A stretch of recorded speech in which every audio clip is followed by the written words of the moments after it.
Hello friends, MDM online study YouTube channel पर आप सभी का एक बार फिर से स्वागत है।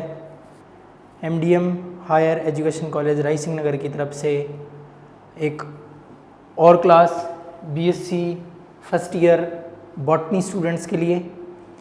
इससे पहले हमने एल्गी के जनरल कैरेक्टर्स की बात की थी। जनरल कैरेक्टर्स डिस्कस करने के बाद जो है आज हम बात करेंगे एल्गी की हैबिट और हैबिटाट पर। हैबिट का मतलब होता है उनकी प्रकृति कैसी है और हैबिटाट का मतलब होता है कि उनका आवास स्थल कैसा है। ठीक है, प्रकृति और आवास,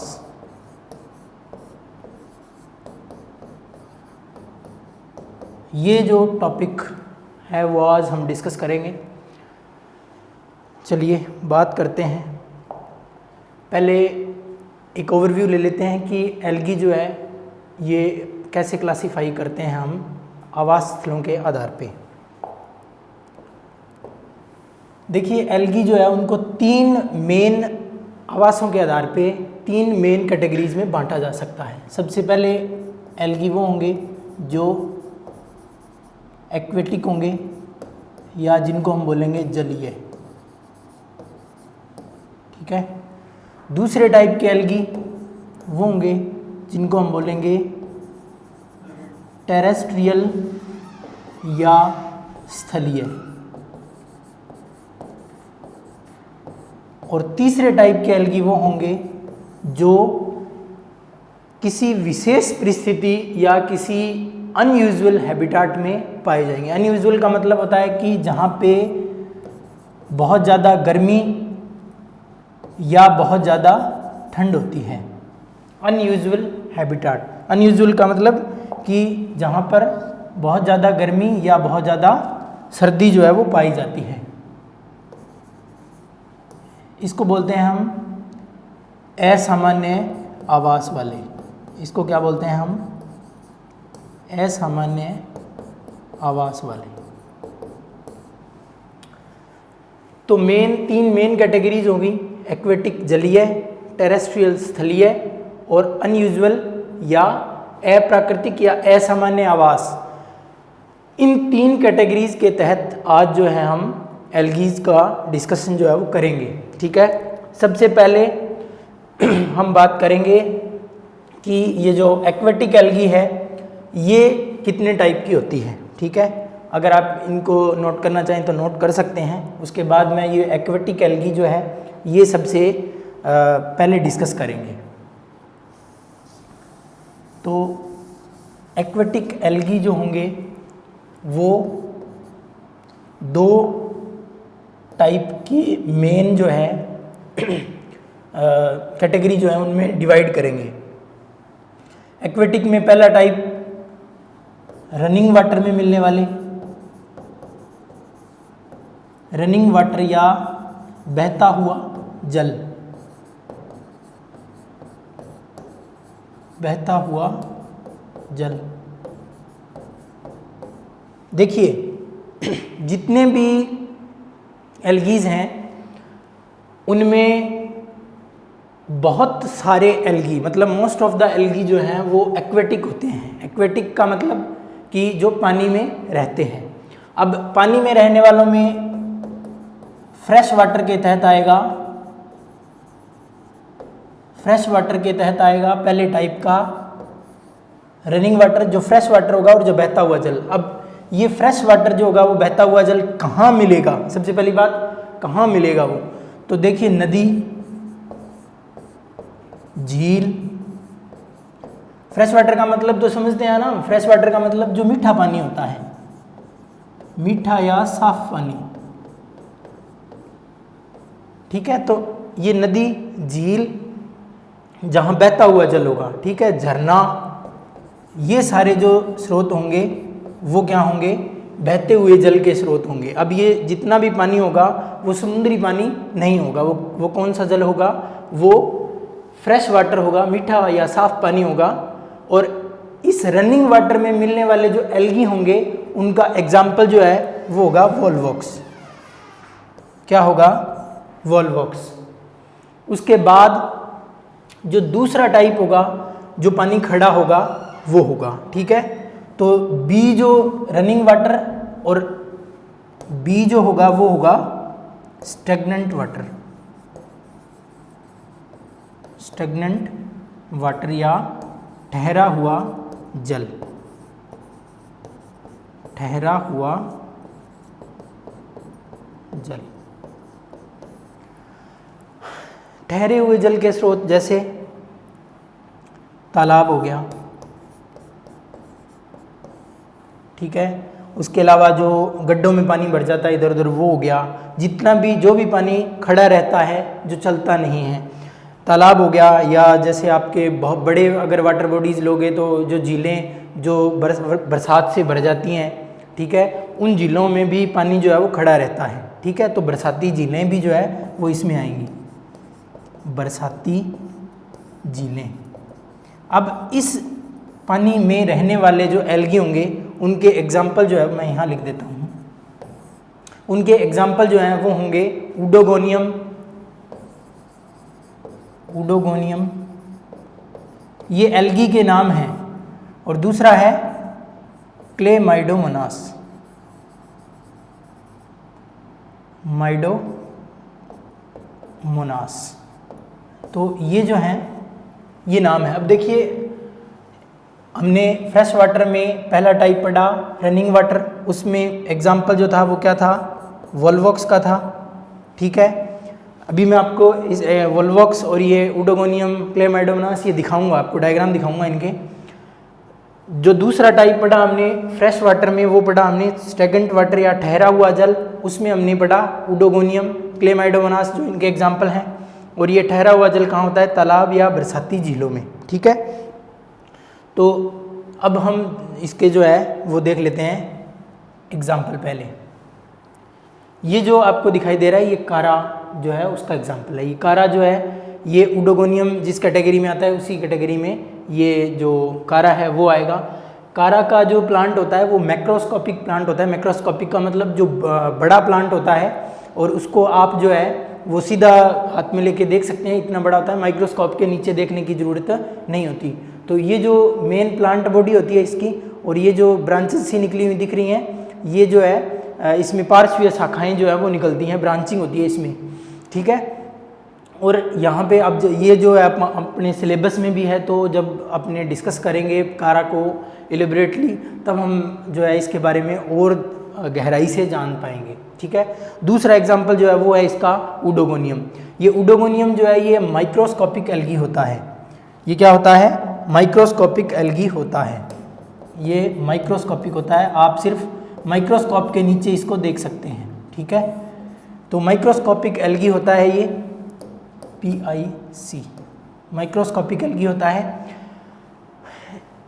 एक तंतुनुमा होता है, ये लंबा तंतु होता है इसका। ये जो आपको दिख रही है ये 2 सेल है इसकी, ये एक सेल है नीचे वाली और ये जो है ये दूसरी सेल है ऊपर वाली, ये इतनी, ठीक है। ये 2 सेल है और ये बीच में जो है ये कैप सेल दिखाई दे रही हैं। ये भी अपने सिलेबस में है, तो जब हम डिस्कस करेंगे इसको तब मैं आपको इसके बारे में भी बताऊंगा, ठीक है। उसके बाद हम बात करेंगे जो अगला कैटेगरी होगा उसकी।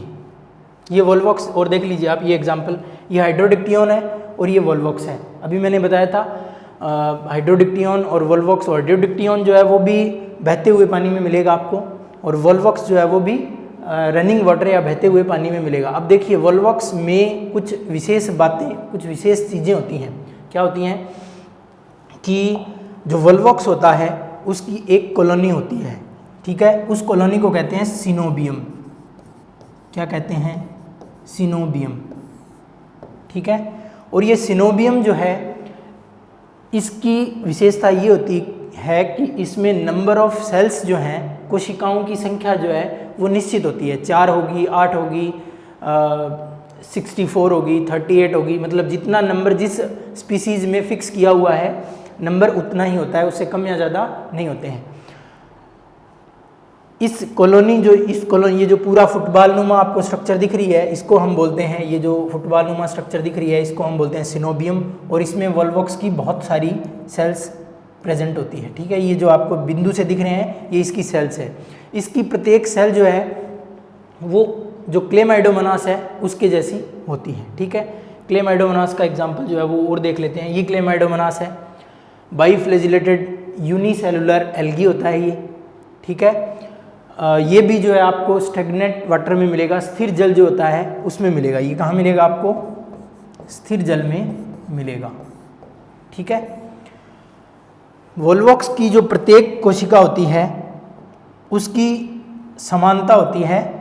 वोल्वॉक्स की प्रत्येक सेल जो होगी, वोल्वॉक्स की प्रत्येक कोशिका जो है उस कोशिका का साइज और शेप जो है वो इस क्लेमाइडोमोनास के जैसा होता है। वोल्वॉक्स की प्रत्येक कोशिका जो है वोल्वॉक्स के जैसी होती है। ठीक है, अब ये हमने एक कैटेगरी पढ़ ली। एक कैटेगरी कौन सी पढ़ ली? फ्रेश वाटर हमने पढ़ लिया। फ्रेश वाटर में हमने क्या देखा? फ्रेश वाटर में दो टाइप देखे हमने, ए और बी। पहला था जो रनिंग वाटर और दूसरा था स्टैग्नेंट वाटर। स्टैग्नेंट वाटर, ठीक है। रनिंग में हमने वोल्वॉक्स एग्जाम्पल देखा और स्टैग्नेंट का हमने उडोगोनियम और क्लेमाइडोमोनास जो है ये स्टैग्नेंट के एग्जाम्पल हैं। ठीक है, इसके बाद हम जो है दूसरी कैटेगरी पर मूव करेंगे एक्वेटिक में। एक्वेटिक की दूसरी कैटेगरी है, एक्वेटिक में दूसरा कैटेगरी जो है वो है मैराइन वाटर।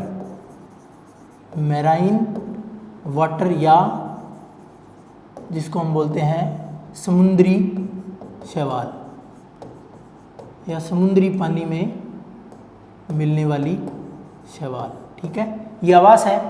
तो बहुत सारे एल्गी जो हैं वो समुद्र में मिलते हैं। स्पेशली जो फियोफाइसी और रोडोफाइसी के मेंबर हैं वो ज़्यादातर जो है मैराइन होते हैं। कौन कौन सी क्लासेस के? ये दो क्लासेस होती हैं। देखिए बहुत सारी क्लासेस जो है वो बांटी गई हैं। जैसे आपने पढ़ा होगा साइनोफाइसी, क्लोरोफाइसी। तो दो क्लासेस हैं, एक तो फियोफाइसी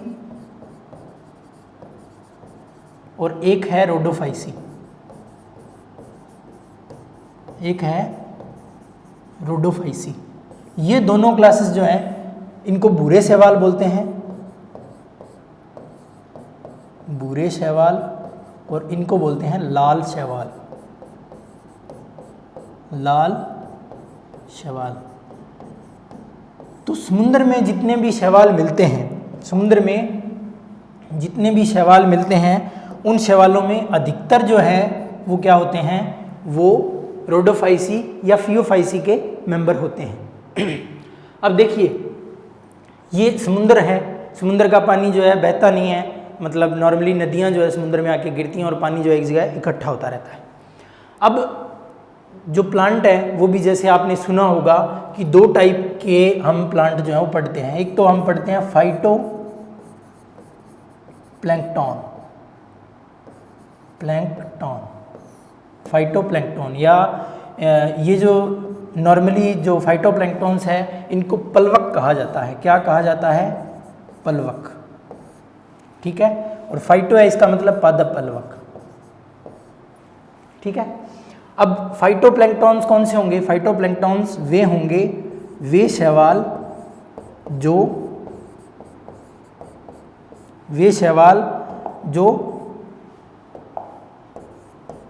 स्वतंत्र रूप से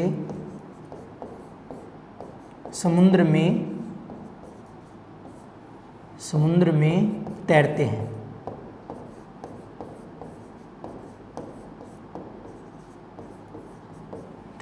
ठीक है, ये कौन से होंगे? फाइटोप्लैंकटन्स। दूसरा होता है फाइटोबेंथोस। दूसरा कौन सा होता है? फाइटोबेंथोस। फाइटोबेंथोस का मतलब होता है, फाइटो का मतलब होता है पादप, बेंथोस का मतलब होता है चिपके हुए। जो तल होता है, समुद्र का तल होता है, उसके ऊपर चिपके हुए जो है शैवाल होते हैं उनको क्या कहते हैं? वे शैवाल जो समुद्र की सतह पर चिपके रहते हैं, चिपके रहते हैं। अब इन शैवालों में क्या होता है कि अब देखिए, मैंने जब इनका जनरल पढ़ाया था आपको, तब मैंने आपको ये बताया था कि शैवाल जो हैं उन शैवालों में कोई जड़ जैसी स्ट्रक्चर जो है वो नहीं होती है। अब देखिए आप बड़े जो पेड़ होते हैं या जो बड़े पौधे होते हैं, जो एंजियोस्पर्म्स होते हैं, वो किसी जगह पर अगर टिके रहते हैं तो उस टिके रहने का जो आधार होता है वो क्या होता है, जड़ होती है। अब इनमें जड़ तो होती नहीं है, इनमें क्या होता है, फाइटोबैंथोस में चिपके रहने के लिए होल्ड फास्ट जो है वो पाया जाता है। क्या पाया जाता है, होल्ड फास्ट जो है वो पाया जाता है। होल्ड फास्ट जो है वो मिलेगा इनमें खड़े रहने के लिए, जिसको हम हिंदी में बोलते हैं स्थापनांग।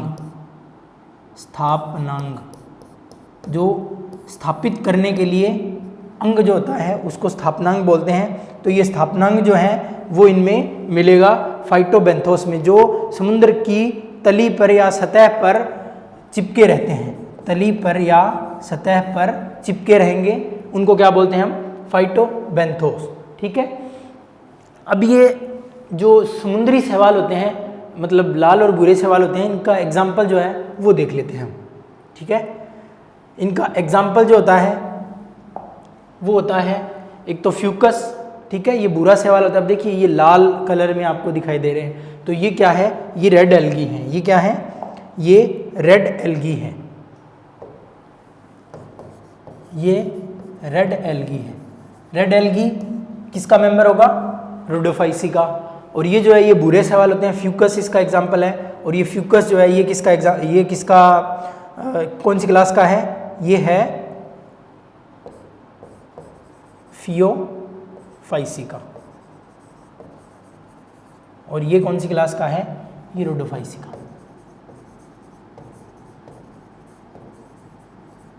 ठीक है, ये रोडोफाइसी का और ये रोडोफाइसी का और ये फियोफाइसी का। ये फ्यूकस, ये पॉलीसाइफोनिया।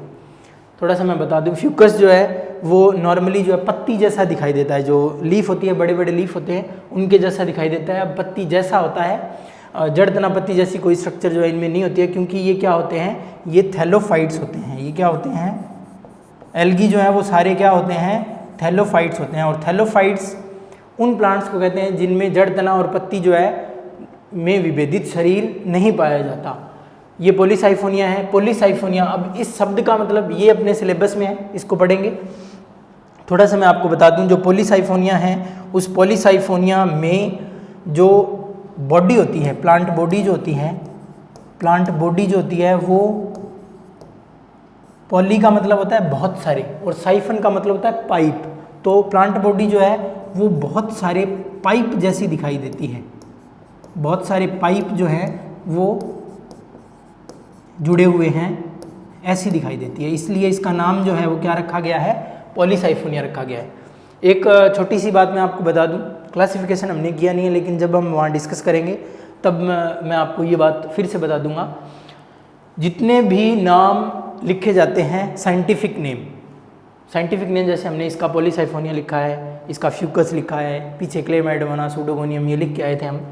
तो उन सारे प्लांट्स के नाम जो साइंटिफिक नेम लिखे जाते हैं वो या तो इटैलिक लिखे जाते हैं, इटैलिक का मतलब तिरछे लिखे जाते हैं, या हम उनको इटैलिक नहीं लिख सकते तो अंडरलाइन करते हैं। ठीक है, तो ये जैसे वैज्ञानिक नाम है तो इसको हमने अंडरलाइन किया है, ये भी वैज्ञानिक नाम है तो इसको हमने अंडरलाइन किया है। तो ये बात हमेशा याद रखना, अगर आपने अंडरलाइन नहीं किया तो वो साइंटिफिक नेम नहीं माना जाएगा। ठीक है, और इस बात के भी नंबर जो है वो काटे जा सकते हैं। उसके बाद हम बात करेंगे जो टेरेस्ट्रियल एल्गी हैं उनकी। हमने एक कैटेगरी पढ़ ली है, एक कैटेगरी में एक्वेटिक एल्गी। एक्वेटिक में हमने दो टाइप के पढ़े, एक फ्रेश वाटर, एक मेराइन वाटर। उसके बाद हम पढ़ेंगे टेरेस्ट्रियल या स्थलीय। दूसरी कैटेगरी जो है वो हमारे पास क्या होगी, टेरेस्ट्रियल या स्थलीय।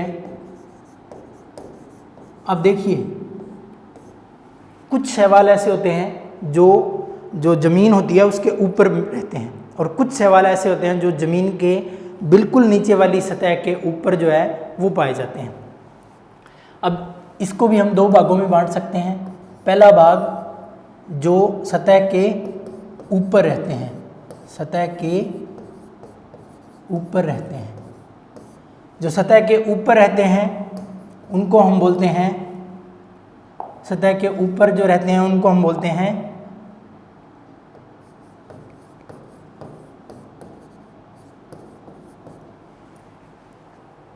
सेपोफाइट्स। इसको हम क्या बोलते हैं? सेपोफाइट्स। ठीक है। दूसरा जो टाइप होगा इसका, सेपोफाइट्स के एग्जाम्पल अगर आप लेना चाहें, सेपोफाइट्स के एग्जाम्पल जो है, वोकेरिया जो है इसका एग्जाम्पल होता है बहुत अच्छा।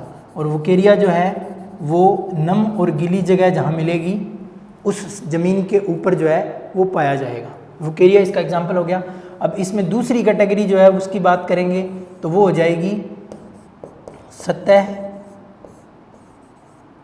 के बिल्कुल नीचे। बिल्कुल नीचे का मतलब है कि जो ऊपर वाली लेयर होगी उस लेयर के बिल्कुल नीचे मिलेंगे, ज़्यादा गहराई में नहीं मिलेंगे, बिल्कुल नीचे रहने वाले। और ये जो सतह के नीचे रहने वाले हैं इनको हम बोलते हैं क्रिप्टोफाइट्स। इनको सेपोफाइट्स बोलते हैं, इनको क्या बोलते हैं? क्रिप्टोफाइट्स। क्रिप्टोफाइट्स। ठीक है। और ये क्रिप्टोफाइट्स हैं, इनमें ज़्यादातर मेंबर जो हैं वो ब्लू ग्रीन एल्गी, BGA, इनको ब्लू ग्रीन एल्गी भी कहते हैं, या हिंदी में सरल शब्दों में हम इनको बोलते हैं नील हरित शैवाल। ठीक है। नील हरित शैवाल। आपने देखा होगा कि जो जगह हमेशा गीली रहती है उस गीली जगह में क्या होता है, ऊपर की तरफ एक ग्रीन कलर की लेयर जो है वो बन जाती है, वो BGA होते हैं। ठीक है। और BGA का एग्जाम्पल जो है अगर आप लेना चाहें तो नो स्टॉक। BGA का एग्जाम्पल जो है वो क्या होगा? नो स्टॉक होगा, नो स्टॉक। ठीक है। इसके अलावा जो क्लोरेला होता है वो भी क्रिप्टोफाइट्स में आता है। ये एक एग्जाम्पल था। ठीक है। दूसरा एग्जाम्पल जो है वो यहाँ लिखते हैं अपने, क्लोरेला। इसके अलावा जो प्रोटोकोकस होते हैं वो भी प्रोटोकोकस होते हैं। प्रोटोका मतलब ये प्रोटोकोकस भी इसी श्रेणी में आते हैं BGA में। प्रोटोका मतलब होता है पुराना, कोकस का मतलब गोल। तो ये भी साइनोबैक्टीरिया होते हैं, ये साइनोबैक्टीरिया भी बोलते हैं इस क्लास को, BGA को। तो ये जो है एग्जाम्पल हैं टेरेस्ट्रियल एल्गी में दो टाइप के, एक सतह के ऊपर और एक सतह के नीचे। सतह के ऊपर रहते हैं उनको बोलते हैं सेपोफाइट्स। एग्जाम्पल हो गया इसका वोकेरिया। सतह के बिल्कुल नीचे रहने वाले हैं क्रिप्टोफाइट्स, इनके एग्जाम्पल हो गए BGA, नोस्टॉक, क्लोरेला, प्रोटोकोकस। ठीक है। अब मैं आपको एग्जाम्पल दिखा देता हूँ। ये वोकेरिया है। ठीक है। ये वोकेरिया है। इसमें ये वाली जो पूरी की पूरी थैलस है, इस थैलस के ऊपर ये जो बन रहा है ये इसका जननांग है। ठीक है। ये क्या है? ये इसका जननांग बन रहा है। तो ये जो वोकेरिया है ये भी एक टेरेस्ट्रियल एल्गी होता है। ज़मीन के जो बिल्कुल ऊपर जो सतह होती है जहाँ गीली मिट्टी मिलेगी आपको, वहाँ ये मिलेगा। ठीक है। दूसरा एग्जाम्पल इसका यूग्लिना भी है। यूग्लिना जो है उसको हम पादप और जंतु जगत का कनेक्टिंग लिंक भी बोलते हैं। Connecting link. कनेक्टिंग लिंक का मतलब है कि ये जंतु और पादप दोनों को जोड़ता है। कैसे जोड़ता है? देखिए वैसे तो ये होता है यूनिफ्लैजिलेटेड, जो एक कोशिकीय शैवाल होता है, इसमें एक विशेषता पाई जाती है कि जब इसको सूर्य का प्रकाश मिलेगा तब ये क्या करेगा, प्रकाश संश्लेषण करेगा, लेकिन जब इसको सूर्य का प्रकाश नहीं मिलेगा तब ये क्या करेगा, ये दूसरे जो भोज्य पदार्थ हैं उनके ऊपर, मतलब जो जंतु होते हैं उनके जैसे फीडिंग करने लग जाता है। इसलिए इसको पादप और जंतु के बीच की, पादप और जंतु जगत के बीच की कड़ी या कनेक्टिंग लिंक जो है वो कहते हैं। ठीक है, ये वोकेरिया और ये यूग्लिना। उसके बाद ये प्रोटोकोकस है। प्रोटोकोकस में ये देखिए आपको गोल गोल सेल्स दिख रही हैं, ठीक है, ग्रीन होती हैं ये। और ये क्लोरेला है। क्लोरेला जो है वो एक कोशिकीय जो यूकैरियोटिक सेल होती है वो होती है, एक कोशिकीय होता है, लेकिन यूकैरियोटिक सेल जो है वो प्रेजेंट होती है इसमें। क्लोरेला जो है वो एक भोज्य पदार्थ के रूप में भी यूज़ किया जाता है। जो जितने भी एस्ट्रोनॉट्स हैं वो क्या करते हैं, भोज्य पदार्थ की जगह इस क्लोरेला की बनी हुई टैबलेट्स जो है वो खाते हैं। अगर आपको इसके बारे में जो टैबलेट्स वगैरह हैं इनके बारे में जानना हो तो आप गूगल करके क्लोरेला टैबलेट्स लिख के सर्च कर सकते हैं, आपको जो है वहाँ पे प्रोडक्ट जो है वो मिल जाएंगे। तो ये क्लोरेला जो है वो भी ये टेरेस्ट्रियल एल्गी जो है उसका एग्जाम्पल है। ठीक है, उसके बाद थोड़े जो अनयूजुअल हैबिटाट वाले एल्गी हैं उनके बारे में बात करेंगे। तो तीसरी कैटेगरी हमारे पास क्या होगी, तीसरी कैटेगरी होगी अनयूजुअल हैबिटाट। अनयूजुअल का मतलब है असामान्य, असामान्य वास वाले।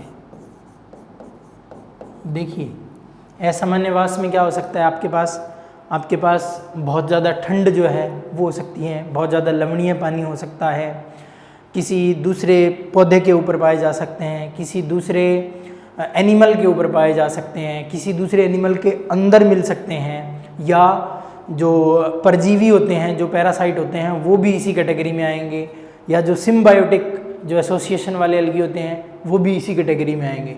तो सबसे पहले हम बात करेंगे वे एल्गी जो बहुत ज़्यादा ठंड में मिलते हैं, वे एल्गी जो बहुत ज़्यादा ठंड में मिलते हैं।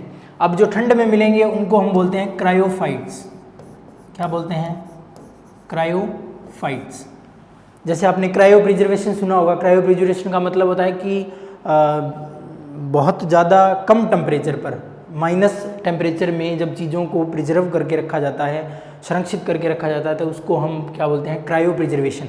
ठीक है, और क्रायोफाइट्स जो है वो होते हैं जो बहुत ज़्यादा जो ठंड होती है, या आप यूँ कहिए कि बर्फ़ में मिलने वाले जो एल्गी होते हैं, बर्फ़ पर मिलने वाले,